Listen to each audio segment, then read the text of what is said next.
This episode is brought to you by The Venture Project. The Venture Project is a co-working space, business incubator, and mentorship network in Oshkosh, Wisconsin. We provide shared office space, marketing services, and business resources for entrepreneurs, inventors, small businesses, or virtual workers. If you are interested in learning more about how we can help you, whether it's producing a podcast like this or doing some other form of consulting, whether it's finance or marketing services, feel free to reach out to us at theventureprojectoshkosh.com. We work with folks all over the country. You don't have to be local to the Wisconsin area. Once again, that's theventureprojectoshkosh.com. All right, welcome to the Local Legends Podcast. Today's guest is the ButterBurger Custard Master, Craig Culver himself. Craig Culver is the founder and former CEO of Culver's Restaurant. You guys probably know them as the famous Culver's restaurant chain that has swept across the nation, known for their amazing custard and ButterBurgers. Craig today discusses some impactful stories about things he regrets about his business career, as well as some of the things that went really well. Wonderful story and a wonderful guy. We really think you will enjoy today's episode of the Local Legends series in conjunction with the Oshkosh Chamber of Commerce, the Local Legends series, the subseries of the Winners, Wallets, and Worldviews Podcast. Without any further ado, welcome Craig Culver to the show. And if you don't have great leadership who surrounds themselves with wonderful people, you won't get a good anything. You won't get a good organization, a good business, or a good restaurant. If you really believe in what you're doing, if you really believe in it, and you get knocked down, and I've been knocked down, everybody gets knocked down at some point in time, you get back up. We're going to do whatever it takes. And that's a lesson right there. Are you willing to do whatever it takes?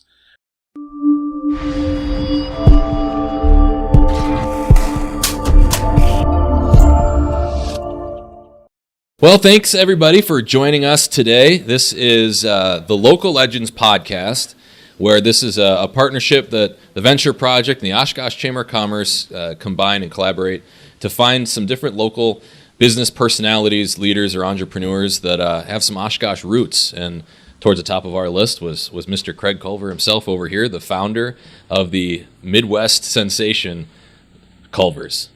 Mr. Culver, thank you for jumping on the show today. You're welcome. My family does have roots here. My mom is from here. My grandparents had a dairy farm in Pickett, Wisconsin. If you all know where Pickett is, I'm sure you do. And they eventually moved in the city of Oshkosh. And of course, I went to school here as well, and we have businesses here as well. So the whole Fox Valley is pretty important to us, and they treat us well. Yeah. Well, so I know Culver started year 1984, but what was your life like before the Culver's world? Hell. No, I've told the story so many times, but I grew up in the restaurant business. If you've heard my story, you know that when I was 11, Mom and Dad bought a little A&amp drive-in in Sauk City, Wisconsin, still home to me yet today, and never not been in the restaurant business since that point, when 1961, I guess it was. But I always swore growing up I'd never be in the restaurant industry, because I watched Mom and Dad. It's like farming. I mean, everybody goes to work, and it's early in the morning till late at night, 7 days a week. And I always swore I'd never stay in the restaurant business because I didn't want to be them. But guess what? I did, and I've been so blessed because of it. I like to say, we're in the people business is what we are. Yes, we serve ButterBurgers and frozen custard and cheese curds and all that stuff, but we're all really in the people business, developing people, mentoring people, growing people, and but I would say every one of us in this room is in the people business as well. Every one of us. Yeah. Well, so I want to touch on that in a little bit, but tell me, where did this idea come from? I know you were a student here at UWO. But when did you kind of get this idea for Culver's? Well, you've got Leon's Frozen Custard here in town. Everybody knows Leon. Yep, and I knew it too. And whenever I had a chance, when I was a student here, I'd run over there and get a vanilla cone. And this stuff was so good. I mean, so good. And at that time, I never thought about, having a custard stand, really. But years later, when my family had a little supper club in Baraboo, Wisconsin, called the Ritz, of all things, and we always attached our last name to it. So in this case, it was Culver's Ritz. But sitting there one day in the afternoon, having a beer with a friend of mine who grew up in Milwaukee, Wisconsin, and we were talking about drive-ins like Leon's and Cops and all those wonderful places. Well, he told me he grew up next to this custard stand. Anyway, it was a burger stand, and it was called the Milky Way. What a great name for a root beer stand. And he said they served the ButterBurger. And when he told me that, I connected the dots with frozen custard and ButterBurgers. And I said, if I ever get the chance, I'm going to do that. And it wasn't a year later when the people that we had sold the A&W Drive-In to gave us a call and said, we don't want this place anymore. We had sold it on a land contract where we're the banker in the deal, and we ended up getting it back. And that was our opportunity with frozen custard and ButterBurgers, and get rid of the A&W name, put our name up there. And the first year in business in 84, again, I've told this story so many times, but we just about lost everything. But somehow or another, we made it through that first year. I like to chide bankers a lot, but we had a banker that believed in us during that first year. We had worked with him and his bank prior to that in other businesses. He knew the Culver family. He knew how hard we worked and stuff, and he stayed with us, and he got us through that first year. And after the first year, we grew the business. And something that's interesting that's unique, I think, about your story is the nature of a family business and how you were able to kind of navigate that. Or just tell me a little bit about how you were able to kind of work with each other and what your roles ended up being, and how other people can do that if they have an aspiration to be a family business. In my case, I grew up in it. We had the little A&W, we had the Farm Kitchen Resort, we had the Ritz Supper Club. We had a number of businesses, and I always worked with my family, my mom and dad, and now my ex-wife Lee, and it just seemed normal to me. It really did. Yet it's different, In high school, seemed like we were working all the time instead of my buddies were going out and doing this and that, and families were getting together doing this and that, and different holidays and celebrations. Well, guess what we were doing? We were in the restaurant. We were taking care of all those people that were celebrating whatever they were celebrating. And it was normal, although there were times when I said, geez, I wish I could be like the other kids. But I grew up with loving parents who were my business partners, but also great parents. So I'm the luckiest, I say kid. I'm going to be 72 here in a couple months. So, but I still think of myself like that. And my brother and sister and I, we were pretty lucky people. What do you think was that kind of differentiator that started to set you apart early on when you started to know we got some traction here? Yeah, I also spent a number of years with McDonald's after I graduated from college here, and thinking, McDonald's, what am I doing there? But I learned a lot from the McDonald's people. But after 4 years with them, I started to become my father. The entrepreneurial spirit started to burn within me, and I wanted my own business. I did. I had no money, and I'll go back to the bankers again, chiding them. They don't lend money to somebody that has no money. And but I would have liked the McDonald's franchise. but that just was not in the cards. That was not going to happen. Yeah, they're really expensive. And very, very picky about who they. Yeah, they require a certain amount of liquid net worth. Oh yeah, it wasn't even close. But I thought to myself, all the training I've now got working for my family all those years, working for McDonald's for 4 years. How about if we buy that A&W back in Sauk City, Wisconsin, our hometown? And so I gave my dad a call. They were living in Madison, and I said, Dad, help me out here. And, Dad responded immediately, let's do it. He was, I don't know how old he was at that time, near 70, I guess, or something like that. But he was still the entrepreneur. My mother, on the other hand, not a risk taker whatsoever. She grew up in a dairy farm right in the area here, had the first dollar she probably ever made. And when my dad said, let's go buy it, my mom would say, George, you better not. She thought she was done with the restaurant business. But I like to joke, we voted and she lost 2-1. So we got back in the business. Do you think that that entrepreneurial spirit is just like you're born with it, or you find it, or what do you think? Well, that's a great question. When you have somebody around you, like my father, that was an entrepreneur, I guess it just kind of dripped into you. I guess it did, and but I didn't know anything different. Really, it just seemed so natural to me. There's something about being, having your own business. A lot of people think, I can take off here and there. I can do whatever I want. That's not the case. Not the case if you really want to be successful at what you're doing. But it did seem normal to me, and I just kind of drifted into that direction. And I like leading people. I like people also. I like to help them grow, as I was talking about earlier. And it's so cool to see people that you've been around for a while and you've maybe mentored them or something.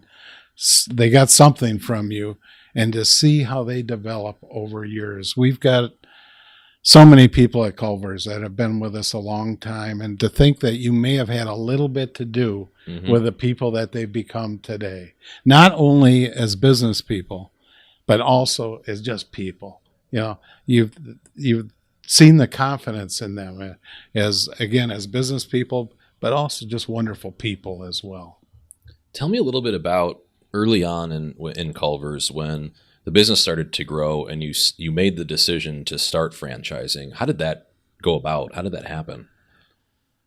Well, that was about our third year in business. The first year we lost who knows how much money. Second year we broke even. Third year we started to make money. And then we had the bright idea, let's see if we can franchise this.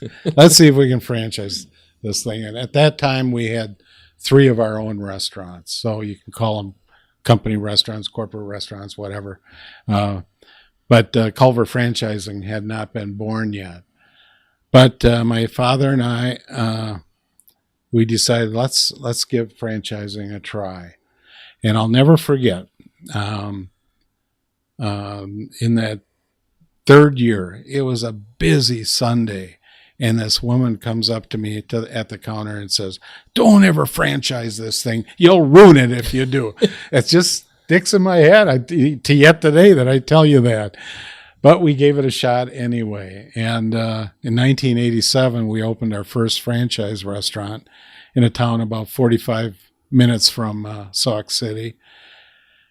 And 1 year after opening that first franchise restaurant, we got a letter in the mail from their lawyer saying my client doesn't want to be part of the story anymore. He wants out. And it hurt. I mean, it really hurt. We put so much blood, sweat, and tears into opening that first restaurant. And so we hire the lawyer as well. We negotiate out of the deal. And I said after that event, I'll never franchise again. Obviously, that didn't happen that way.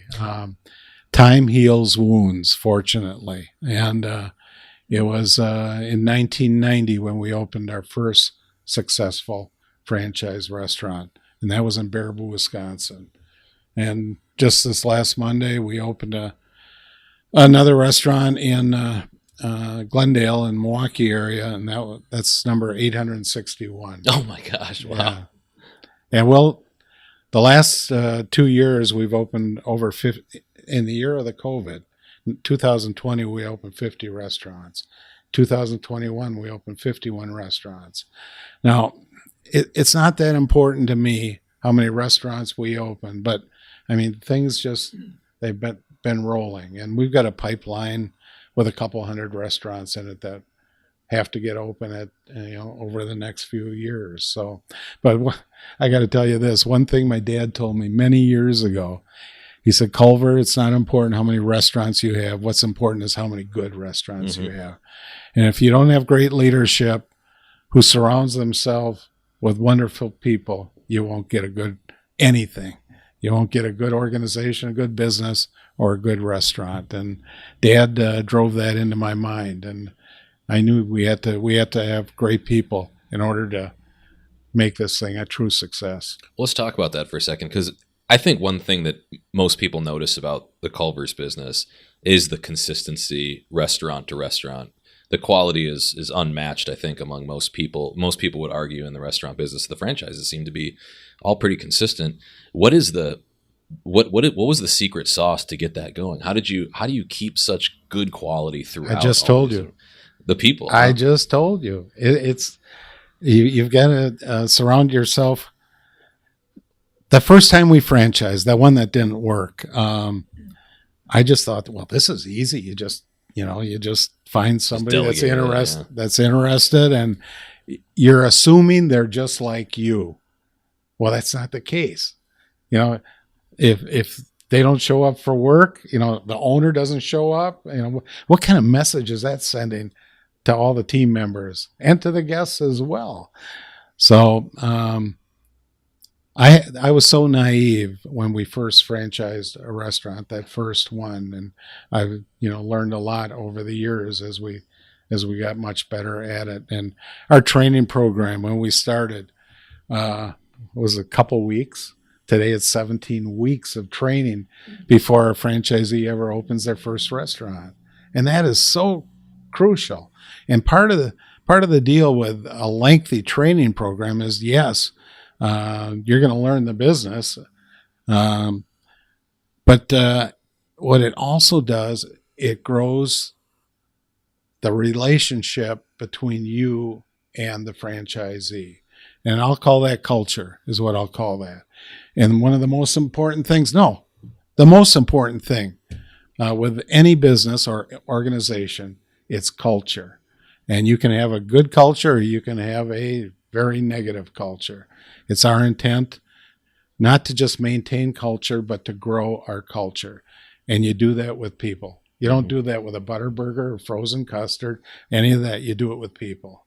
And if you're served with a please and a thank you and a genuine smile that comes from your heart, we call that an experience, is what we call that. It makes the ButterBurger or whatever taste a lot better when it's served by somebody that really cares. And so that's the challenge, we've always had and will continue to have. And everybody knows the market we're in right now, the labor shortage, it's difficult. It is difficult. But I see it getting a little better. I do. But the pay grade today, in Madison, we're at 17.5 an hour. Sauk City, we're at $15-16 an hour. Spring Green, 1,400 people, we're at $15 an hour. I never dreamt that some time ago, but that's where we've gone. So actually, I ate at Beaver Dam today, and of course prices have to go up when you're I was, geez, does it cost that much at my own restaurant? Yeah, we just bought 50 of them. Yeah, I can't imagine what you guys paid. It was well over $100, I'm sure. Well, actually, John will catch the bill here with the chamber. But I think that that brings up an interesting, I think, tactical problem. A lot of other people in the area, restaurants, staffing, right, with the staffing shortages. I mean, how, what are you doing, or have you done, or are you still trying to solve the problem? Or that'll never stop, and even from many years ago when there wasn't a labor shortage, you always want the very best people on your team. Mm-hmm. And I believe in compensating. I do. I want the best people. And but it's more than that. Again, I'll go back to the leader. The leader sets the example for everybody, the whole team. But the leader also sets an example for all the customers, all the guests coming into the restaurant as well. Don't think when you're the owner that the guests aren't watching you. Now, a story about my mother back when we had the Farm Kitchen Resort, a wonderful resort, beautiful restaurant, and my mom was always dressed to the nines, and but that didn't stop her from getting down on the floor and picking things up or carrying bus tubs back to the kitchen, so on and so forth. And guests see that. They see the owner doing things that they don't expect the owner to do. I think that's important. I like to share the story about coming to work in the morning, getting out of your car and walking to our building, to the restaurant. And there's some garbage on the ground over there and some over here. And are you the person that says, well, somebody will get that? Mm-hmm. No, you get that. You pick up that garbage and you throw it away. And not because somebody's watching. You do it because it's the right thing to do. And, that was certainly my mom and my dad too. They set such a great example for us. So when you're looking for these potential owners of a franchise, I imagine you're looking for this type of person, right? That's someone that's going to, as our TJ Rogers podcast, he said, show the flag, right? As leading the way here. Sure. We're always looking, but we don't go out and try to find them. They find us. They really do. And if somebody's truly interested, then they don't sign a franchise agreement yet, but they go through what we call Discovery Week. It's one of those weeks of that 17 weeks of training. And they go through 1 week of just getting acquainted with one of our restaurants, with trainers, of course. And they are interviewed by a number of our people, our executives. And we are looking at, is this the right match for us? And of course, they should be looking the same way at us. Is this the right match for like me? any relationship. These things are $3 million to build. When you buy the land, the building, the equipment, we can cross the line at $3 million in a hurry. And so it's a big deal. It's a real big deal. And so we better make sure we've got the right match, and they better make sure that they're feeling really good about this, and these are the people that we would like to do this with.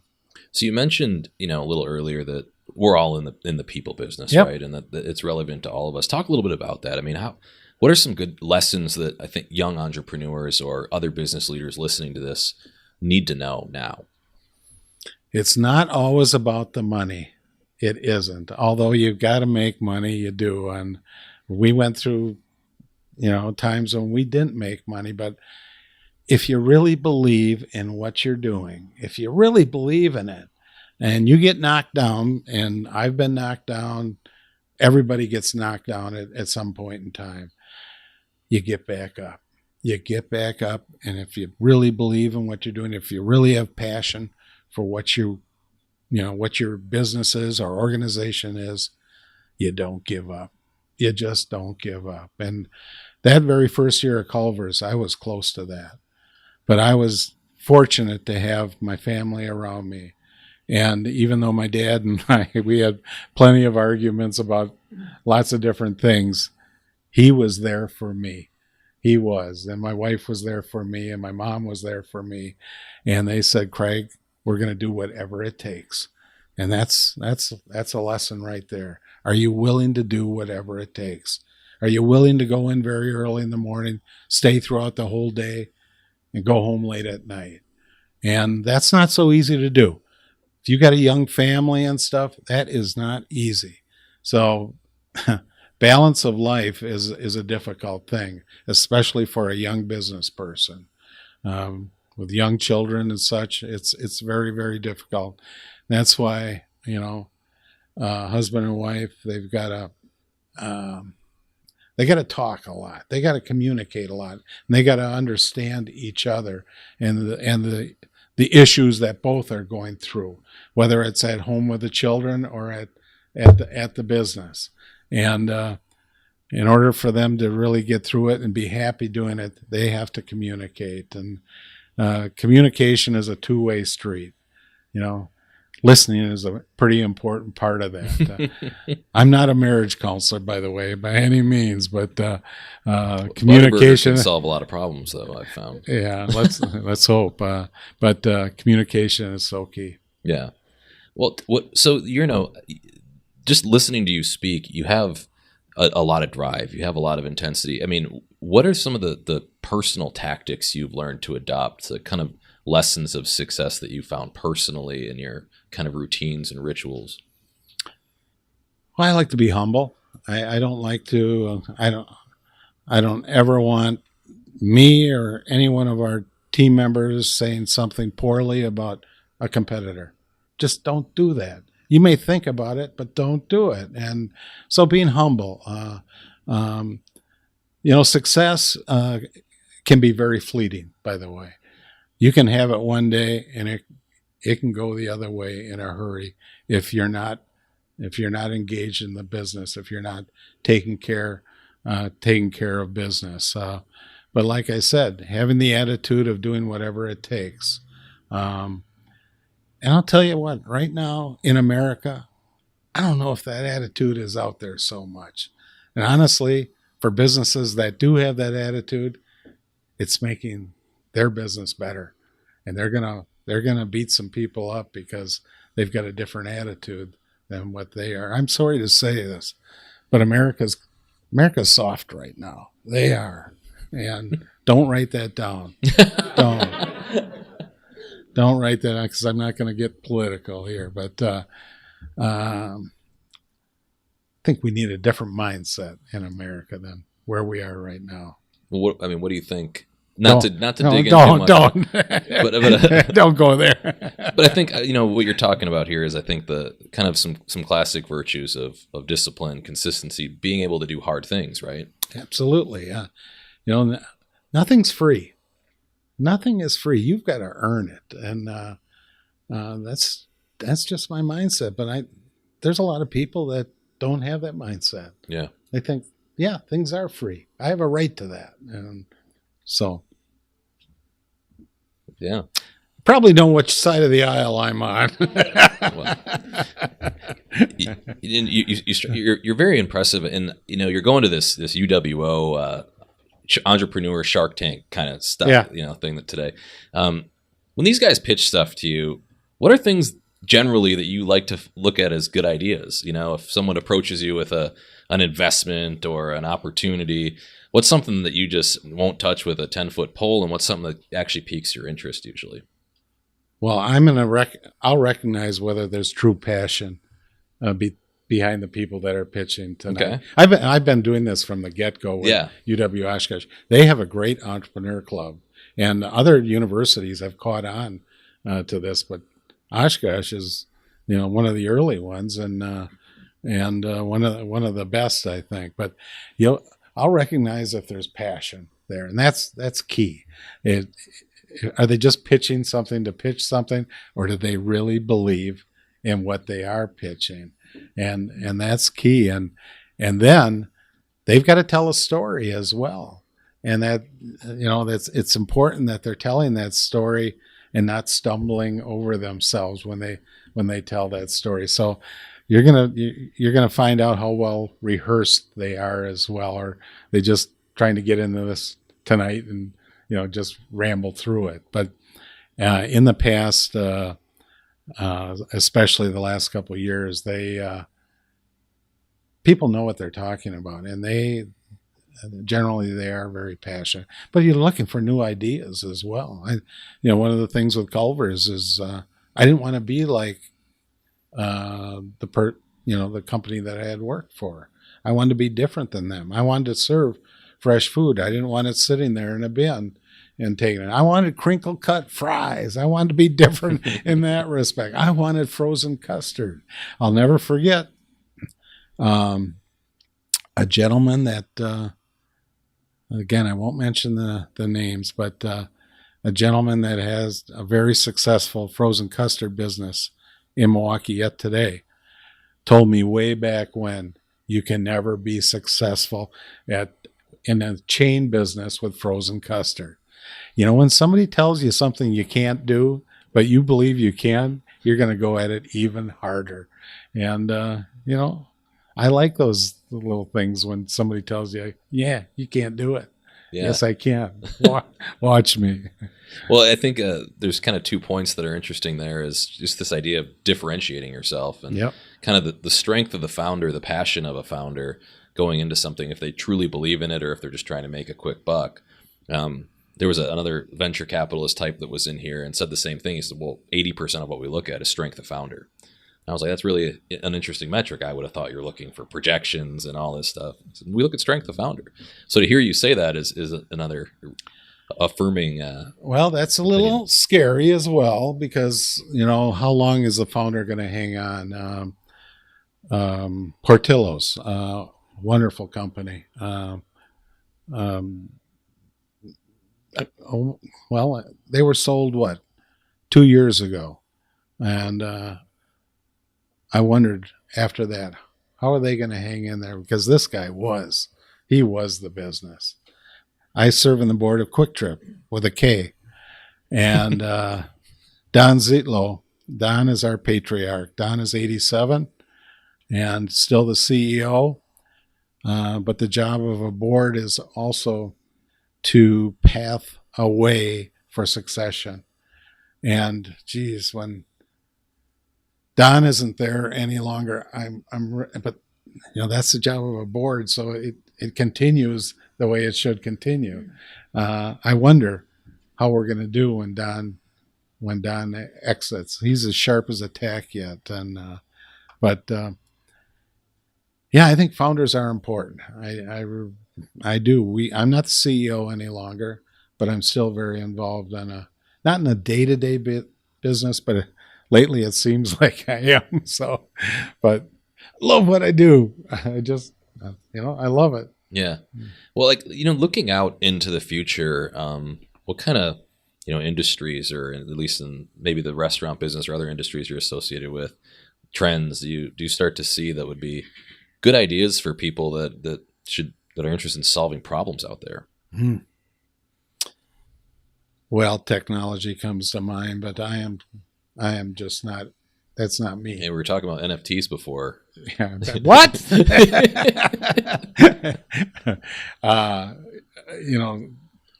The world is it's all about technology right now. So, I mean, if you're especially good in that area, that's an easy choice for you to go in. But still, you got to find a different direction as well.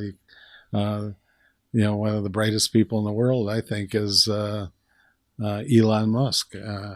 Here's a guy that, oh my gosh, he's brilliant. He's a guy that he must lie awake at night dreaming.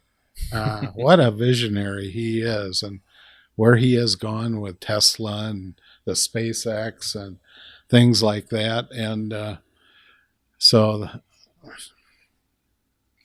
I don't know. Do you think there's room for technology improvement in restaurants? I mean, you see yes. You see the robotics and all these things that McDonald's has invested in, and I mean, what do you yes and no. I've said this in the past publicly that I don't want our guests ordering through a machine. I just don't. I love the people to people thing, looking at somebody in the eye. But, I don't know where it'll be 20 years from now. I don't. And with the labor shortages that everybody's having, they're all looking in that direction. When we went into COVID, March 12th, 2020, dining rooms all shut down.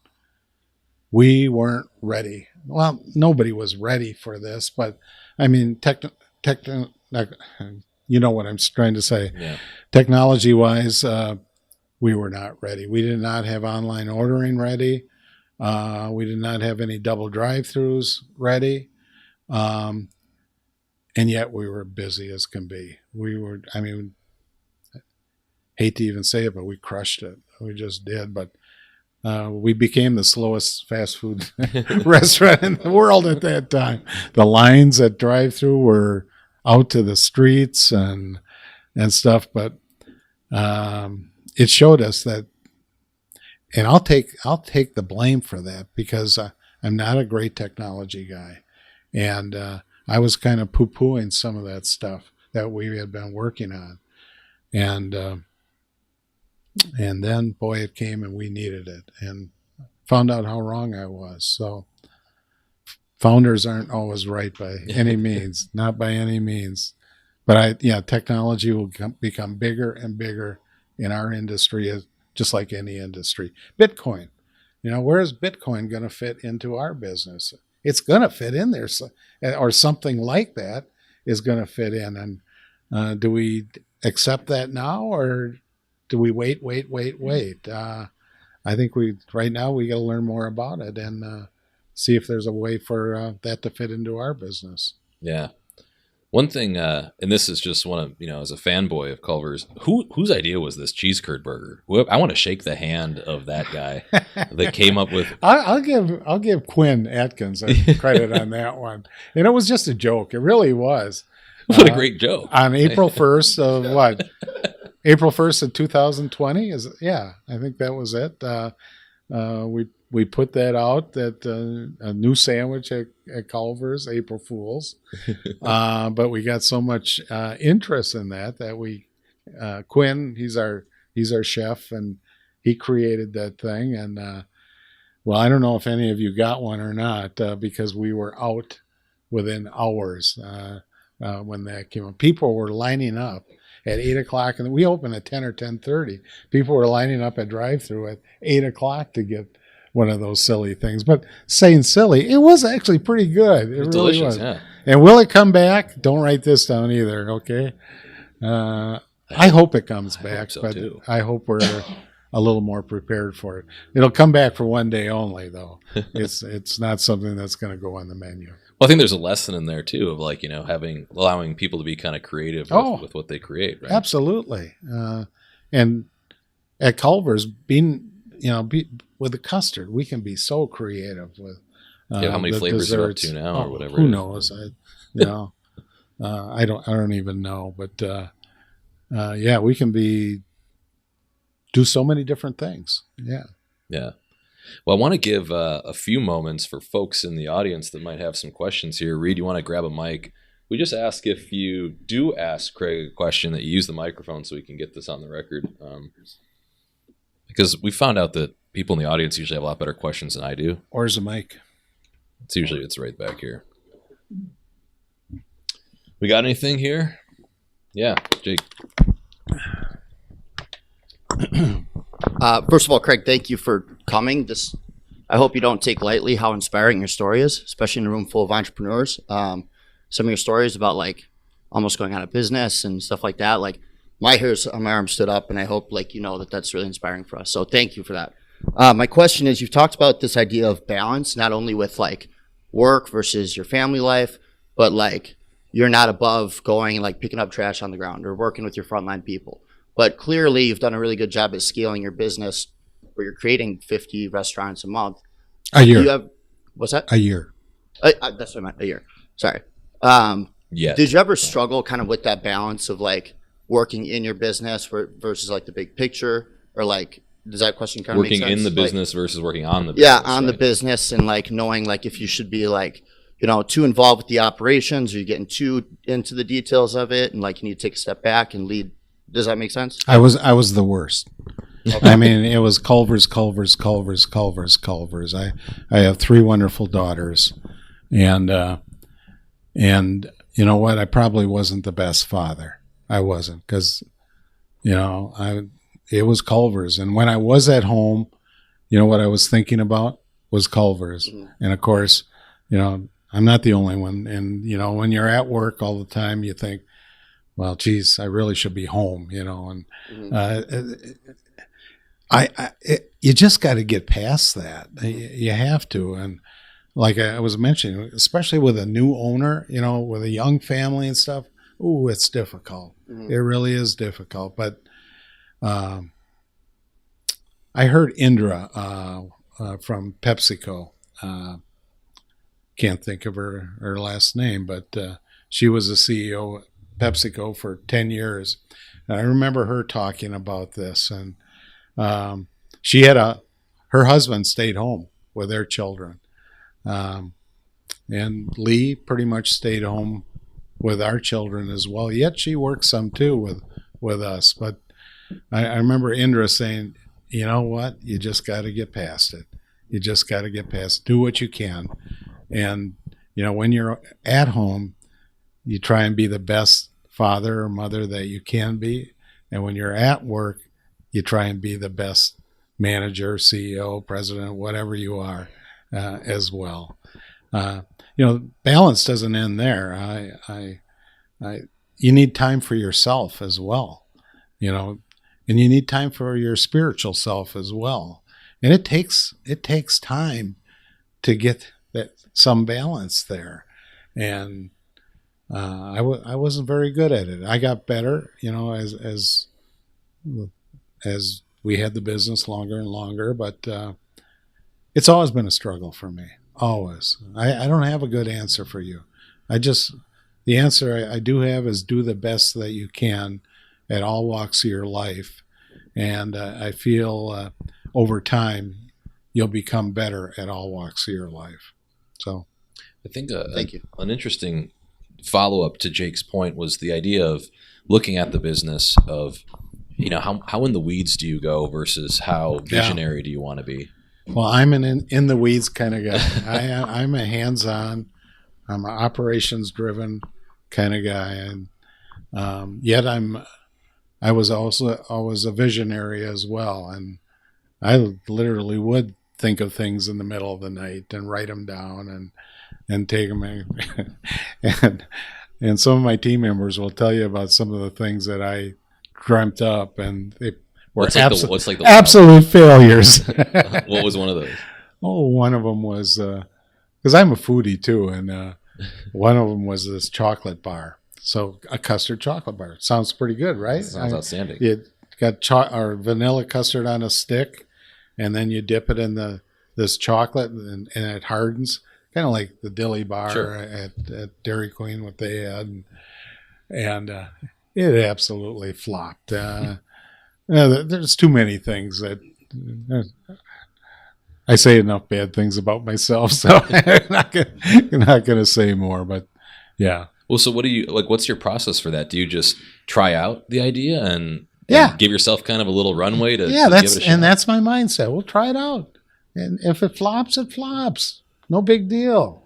And our team today, it's a little different. They're a little different than me, and especially in things like that. Today's world, we analyze it. Yeah, of course. We analyze it and analyze it and analyze it. Get it out there. Just put it in the stores. Let's try it. If it doesn't work, it doesn't work. So entrepreneurs are risk takers, and I'm certainly one of those. Calculated risks, but I flop once in a while. Do you think that when the company starts growing and you get kind of more of the corporate-minded folks in your organization that scares some me? Of that? Yeah? That scares me. It does, and I don't even like the word corporation. Yeah, I don't. And I like to think of ourselves and as the little guy that does whatever it takes. Yeah. Never stops. It's if you played basketball or football and you played across the line from somebody like that. That son of a gun, would you just stop? Somebody you want to just plop on and just don't let them up. But, that's being competitive, I believe. And I love that. Yeah. What other questions we got? Mr. Belter, I saw your hand go up in the back. Would you like to pass the microphone on back, Reed, to Oh, did you have one? Go ahead. Yeah, Oh, yeah, go ahead. First. Sure. We'll get Thank you. Tom afterwards. First of all, thank you for being here. It's very much appreciated. As somebody that's been in business for most of my career and struggling to finally, get over the hump, and we're fortunate to be at a spot where we're getting over the hump and finding some solid foundation. How did you know when you felt? Did you get to a point where you just felt like solid and strength in your business, where you felt secure? And what were some of the signs that made you feel that way? Great question. I'm secure today. Financially, I'm secure, but I don't ever feel that you're over the hump. I don't. I mentioned a little earlier, you can go the other direction in a hurry if you allow it. So you've got to stay engaged, and you got to stay competitive all the time. It never stops. It just never stops until the day that you sell out completely. That's the day I think you can sit back and relax and say, okay, we did pretty good. We did pretty good. But You ever see yourself doing that? Sell out? oh, I've had bad days before. So, we sold 30% of the company, 4 years ago, 5 years ago, to a private equity company. And I'll say it. It was an opportunity for us to take the family to take some money off the table. But we own 70% of the business. So, we are fully in charge. And for a private equity company to do that, to a minority share like that, is very unusual. And I guess that just shows how much they thought of us. So I'm sure in the back of their mind, they're thinking someday we'll get a majority share, or we'll get it all, or something like that. But do I want to sell? No, I don't. It was I put our name there. I shouldn't have ever put our name up there. You're welcome. Craig, good seeing you again. Yeah, good seeing you. I won't ask you to talk about bankers again. 'Cause you get Baraboo. but or about Baraboo. I used to go to the Ritz and the Farm Kitchen, and we were disappointed when it went from an A&W to whatever that next name was. So it's good kind of growing up with you. But my real question is on the restaurant industry now and the labor-induced impact of all these restaurants closing down their stores and just going drive up. Like a lot of McDonald's won't even open an inside anymore. What are you going to let Culver's close down their insides and just be a drive up? No, absolutely not. Those people that have done that, they're losing market share. We have gained market share because we've kept. There was a time we couldn't open the dining rooms, right? And some of our restaurants, they've struggled with having enough people to open the dining room, so they have gone drive-through only just for a short period of time. But no, if you want to lose market share, go ahead and do that. I want to gain market share. Oh yeah, that's what I was talking. Looking somebody in. Not that you can't do that at drive-through. You can still have plenty of hospitality at the drive-through, but it's a little more difficult. But the dining room is where we really can shine. So, Mr. Culver, I'm Robbie Cordo. I'm a transplant from the Twin Cities to Oshkosh about Golden Valley. months ago, Golden Valley. And I went to Ripon College, which is why I came back here. I love this area. My question for you is, as by most measures, probably a very successful business person, a successful operation. Congratulations. But what keeps you up at night? Kidney stone. What keeps me up at night? I sleep pretty good. I do. And, every once in a while there's something that goes on, in work or something that you'll think about it at 4:00 in the morning. But generally, no, I sleep pretty good. I do. And I think we're in good hands at Culver's, and we're going to stay that way. but yeah, business can create some sleepless nights sometimes. Do you think there's any emerging threats or anything in the restaurant business that the Culvers needs to keep their eye on? Or no, the people thing is the labor shortage it's the monster. Mm-hmm. It's the elephant, and people retention is so crucial that if you're going to be successful in business, you gotta keep the right people, and you got to be properly staffed. When you're not properly staffed, that's when you lose people as well, because you stress people out. The next day they come to you or don't show up the next day, if it's too stressful for them. So you got to be properly staffed, and you got to training never stops either, and you got to be very professional about it as well. You don't throw somebody into the fire and hope they survive. No, they got to go through a proper training program. And, when you do those things, you'll retain your people, and you have to reward your people as well. And sometimes that's not always money. Sometimes just a pat on the back or saying, gosh, you did a good job today. It doesn't have to be, $1,000 bill or something like that. But letting people genuinely know that you care about them. That means a lot. Mm-hmm. That means a lot. So you have a question back there.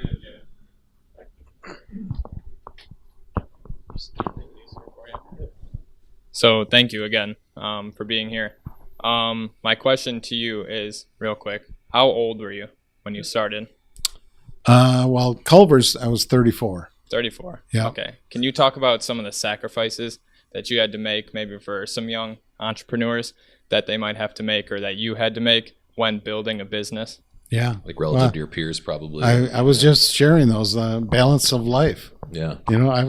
Like I said, I wasn't home always when I was supposed to be. I didn't make the soccer matches and the volleyball matches for my girls and things like that. Those are real sacrifices. Or the family gatherings. Many times I didn't make those. It was years later, and I worked 7 days a week. I did. And, eventually I stopped working on Sundays, and heck, there was a period there where I didn't go to church for a heck of a long time, because I was working. Sunday's a busy day, and so those are the sacrifices that I made. And, but all in all, I'm so fortunate to have 3 wonderful daughters. One of them, Chelsea, the youngest, she's 30, and she just went through franchise training at Culver's. She graduates next Thursday, as a matter of fact. And my other 2 daughters are, they all serve as associate board members as well. So they're all very in tune to Culver's and what's going on. And they own a big, because of trust, they own a big piece of Culver's, a real big piece of Culver's. So we got one back here. Reed.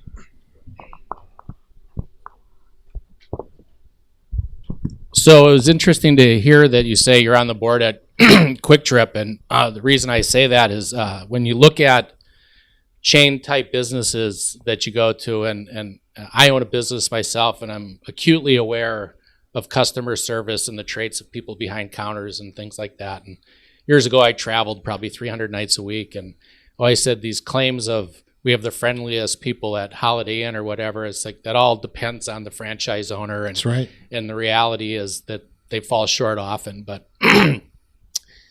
Quick Trip exceeds expectations regularly, no matter where you go.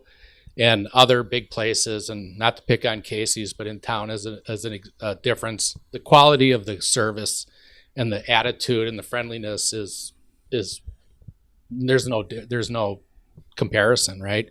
And the same thing is true, I think, in a Culver's versus walking into a McDonald's or a Burger King.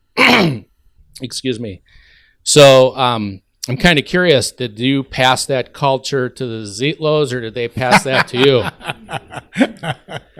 I've been on the board for about 12 years, I guess, and I've noticed the similarities in our two companies.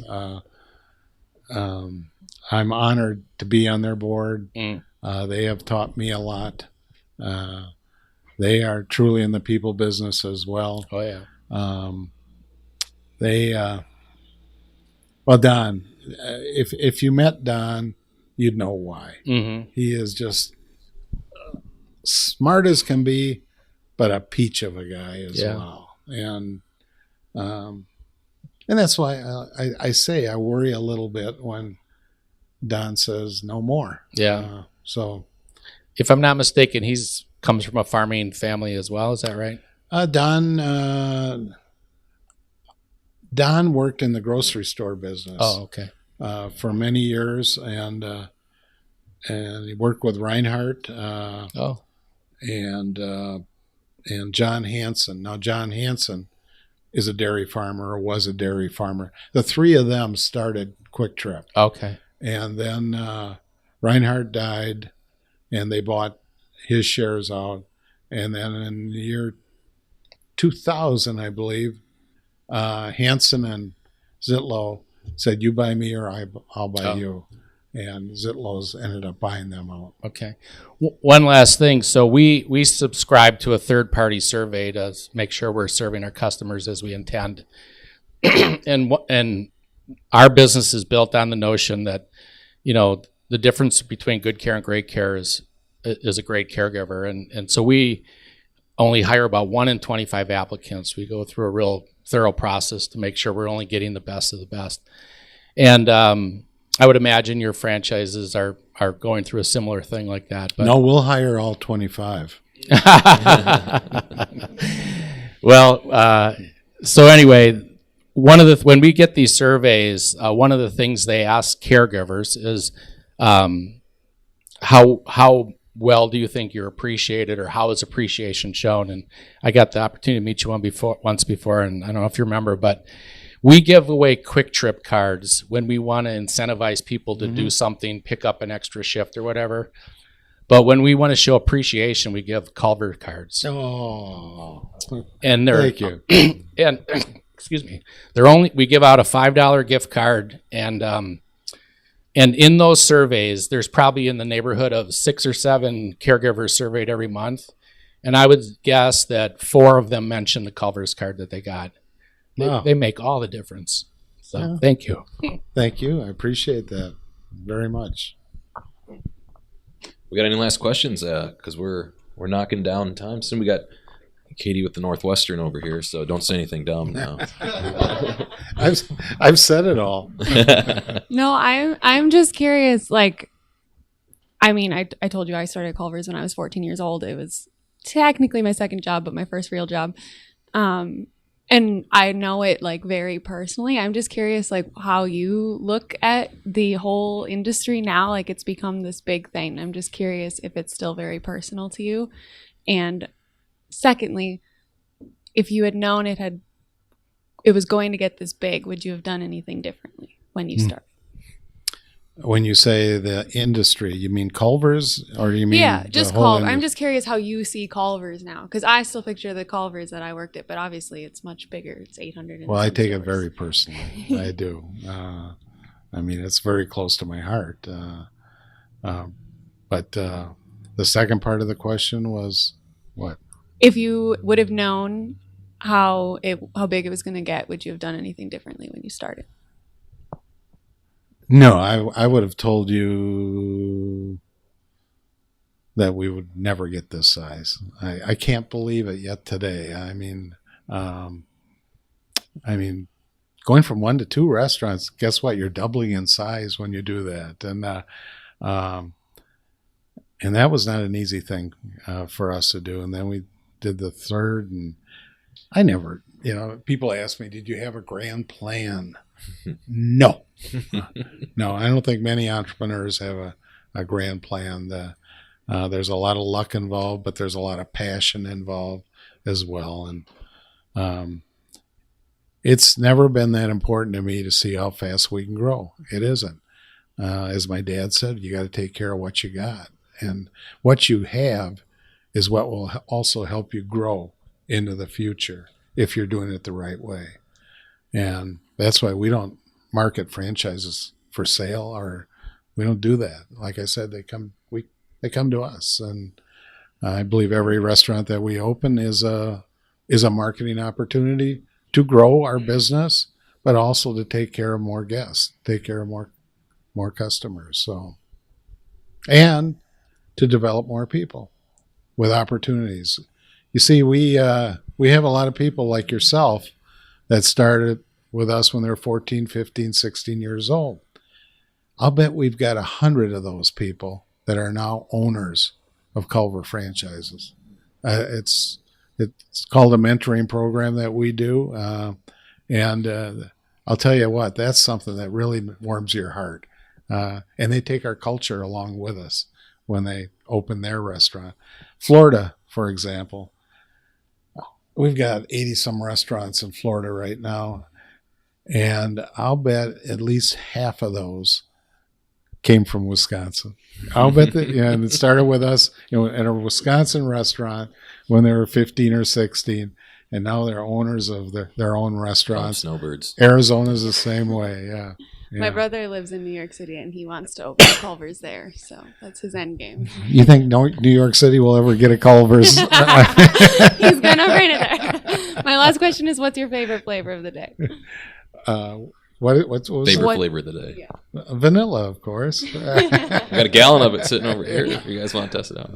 No, talking about New York, will we get there someday? I'm sure we will, but there's no rush. There's no rush. We're not a publicly traded company where, the shareholders are screaming at us, you got to grow, grow, grow. No, we'll grow at our own pace. And as far as going to the Northeast, as far as we are in that direction right now, is the state of Ohio. We're not in Pennsylvania, but that's how we grow. We grow like this versus all over the place. The Southeast, we're in the Carolinas and Georgia and Florida and Alabama. We've got so many places to go, and people also ask me about going to other countries. We're not ready to do that. We don't have to. We'll grow right here in the good old USA. We got a long ways to go right here. All right, we got one last question from Ben here. And, I'm just curious what your Culver's order is. Are you like a 4-piece guy, or you like the ButterBurger Deluxe?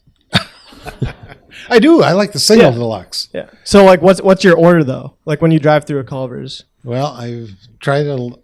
Right now, I'm not eating fries. No, I'm not eating anything fried. Just because I'm trying to lose a couple pounds. Yeah. But today I had a double ButterBurger, and here's something for you. When people ask me they've never had a ButterBurger, I say, go in one of our restaurants, order a double ButterBurger, no cheese, no ketchup, nothing on it, just the meat, and to get the true taste of what we serve at Culver's. And that's what I had today. Just checking on the beef, and I mean, it was so good. Just the purest Culver's. That's right. Right there. Yeah, wonderful. Yeah, thank you. You're welcome. Thanks for the time. Thanks for the questions. We do have a special gift for you here. I don't know if you're a bourbon guy or not, but Wyatt's got a special bourbon here as a token of our appreciation for your time today. So happy. Hey, thank you again. I appreciate your time. We're building a new house on Green Lake. We're going to sell our house on the south side. We're moving to the north side of the lake, and we're putting a bourbon room. Good. On the second floor. So this will be perfect for that. Well, I appreciate it. Thank you. One round of applause here for Craig. Thank you, guys. Thank you. All right. Well, thank you again, Aaron. Awesome. Thank you.